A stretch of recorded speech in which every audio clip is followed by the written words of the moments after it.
Olá, meu amigo, minha amiga, seja muito bem-vindo a mais um vídeo aqui do nosso canal. Sou o Dr. Sandro Gonçalves, advogado, jurista, filósofo político, e aqui nesse canal a gente traz informação para que você saiba sempre o que está acontecendo na política de forma simples e bem explicada.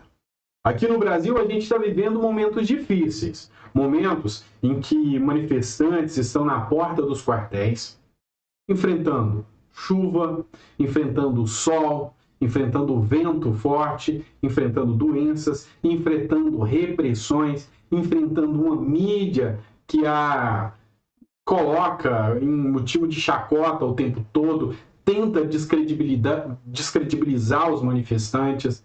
É isso que a gente percebe hoje. E os manifestantes, a cada momento, eles ficam esperando um sinal. Ficam esperando um sinal do Bolsonaro, ficam esperando um sinal que venha de qualquer lugar. E Bolsonaro não está em situação diferente. O silêncio de Bolsonaro não é um silêncio qualquer. Bolsonaro também espera um momento, espera aquele momento certo para agir. No último vídeo, eu fiz uma pergunta para você. Se você achava que o silêncio de Bolsonaro era só uma estratégia ou se realmente Bolsonaro tinha entregado os pontos.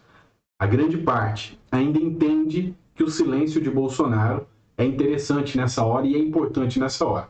Já mostrei para vocês que cada vez que ele abre a boca, distorcem tudo aquilo que ele fala. E a imprensa, pessoal, vocês sabem, é complicado. Pois é, mas esperando um sinal. E qual seria o sinal? Um sinal que veio de um presidente que fez o que Bolsonaro talvez pretenda fazer e colocou a esquerda em maus lençóis. Você não sabe o que aconteceu?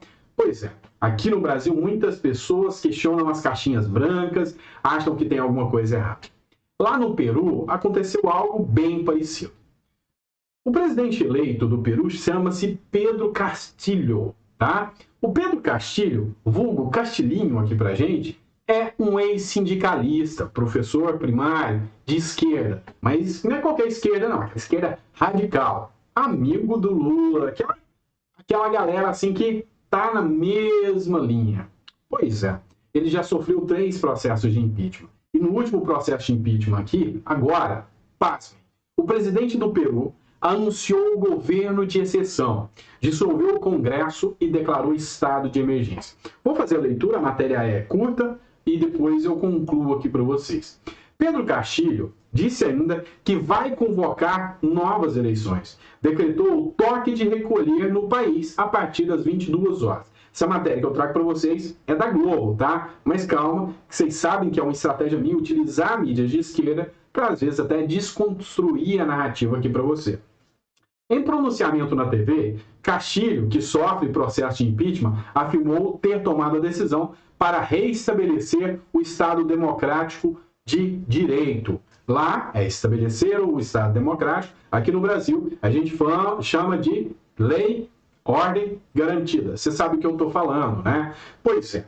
O governo do presidente do Peru, Castillo, instituiu nessa quarta-feira, 7, um governo de exceção. Hoje aconteceu, no país. Anunciou a dissolução do parlamento e a convocação de novo pleito, de novas caixinhas, vamos dizer assim, se bem que lá não usa as caixinhas, né? Castillo respondeu ao 3º processo de impeachment. Leia mais abaixo.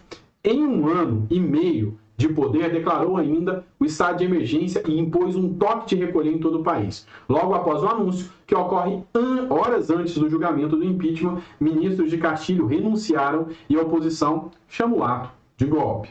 Aqui, a gente tem que entrar num ponto interessante. Em pronunciamento na TV aberta, o líder peruano diz que ter tomado a decisão para impor um governo de exceção para restabelecer o Estado de Direito e a democracia. E anunciou ainda que governará por decreto temporariamente, sem precisar do Congresso, sem precisar do Judiciário. Mas vamos lá, vamos entender uma coisa. Aqui, dada a circunstância, não seria o momento e a hora da esquerda que está aqui no Brasil, que está nos outros países da região, condenarem o ato de Castillo? Pois é, sabe por que eles não fizeram? Castilho é extrema esquerda. E aqui colocou Lula, colocou todos os demais em uma saia justa sem precedentes. Algo grande. Por quê? Quando você dissolve o Congresso, no caso do Peru, o que implica essa dissolução do Congresso por parte do Peru?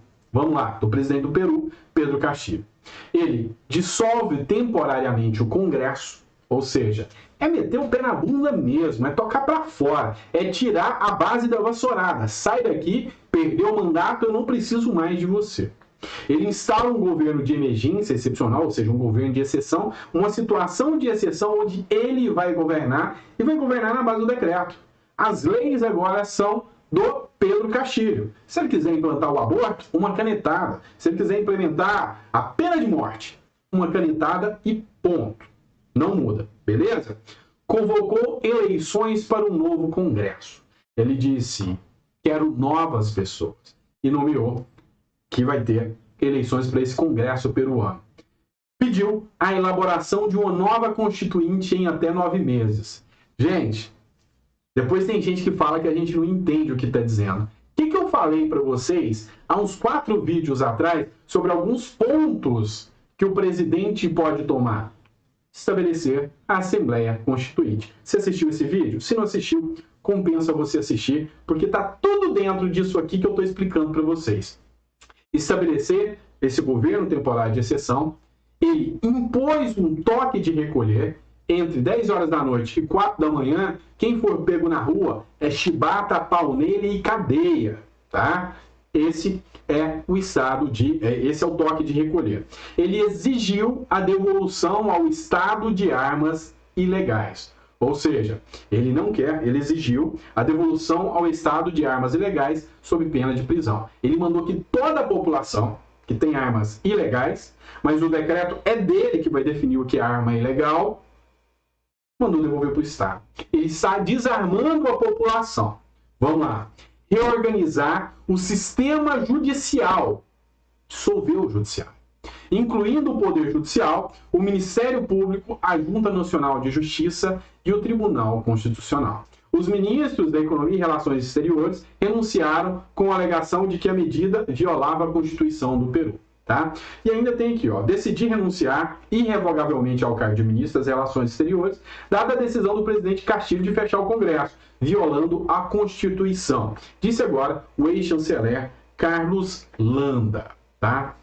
Vamos lá, pessoal. Vamos entender um pouquinho mais.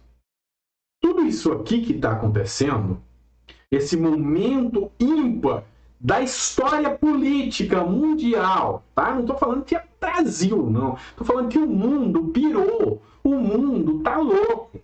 Só que decisões que acontecem nos vizinhos alcançam a gente aqui. Ou você acha que agora a esquerda brasileira, que vai, em 1º de janeiro, estar na presidência, você acha que ela não está preocupada com isso? Porque se uma pessoa de esquerda tomou lá no Peru, e eu não posso falar que é golpe, como que eu vou argumentar se o que nós temos aqui, e você sabe o que eu estou falando, quiser fazer também? Então, muita atenção nessa hora. Eu vou continuar trazendo informações sobre o que está acontecendo lá no Peru e sobre o posicionamento que nós teremos aqui e que a esquerda terá aqui. Cadê a esquerda caviar?